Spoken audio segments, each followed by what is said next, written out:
Hello friends, आज आम बनवा पणस मंजीर पिठा। देखो मुझे बनाऊँगी। ये गोटे देखो प्रेसर पानी रे लुण देकी भल भाव में सिझेबी। ये मीडियम फ्लेम में सिझे पारे गैस को। देखो मसला रेडी करपटे प्याज रसुण जीरा अदा लंका और पुस्त देखो पेस्ट कर गोटे बाउल रखिली। ये देखो मोर मंजी भी सिझीगलानी।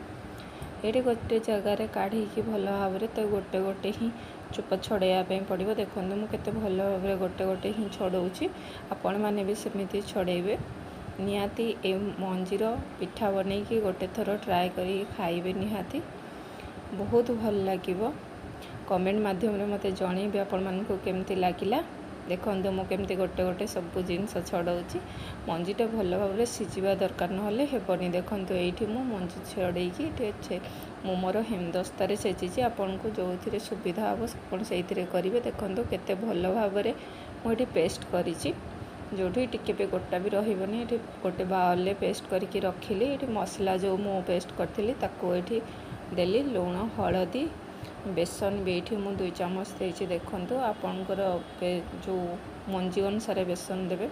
ये राइस पाउडर भी मुझे सबू जिनस ये भल भाव में मिक्स करुच्ची। देखो मिक्स कर सारे ये टाइप ही मिक्स करेंगे।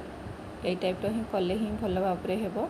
ये देखो मुझे भल भाव में नॉन स्टिक करी। आपन बड़ नॉन स्टिक आपंकर जदि थी मोर ये छोट होची मुझे कर मो सरसों तेल कर।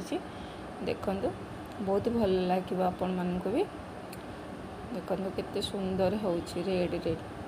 मोर नॉन स्टिक तावाटा मोर छोट है से लोहा तावे करी। देखो केते सुंदर रेड रेड होती। जदि आपण मानक बहुत भल लगुच लाइक शेयर एंड कमेंट करेंगे। सब्सक्राइब करिए। देखो आपण मैंने निहाती ट्राए करेंगे एथरे। ठीक अच्छे। Thank you.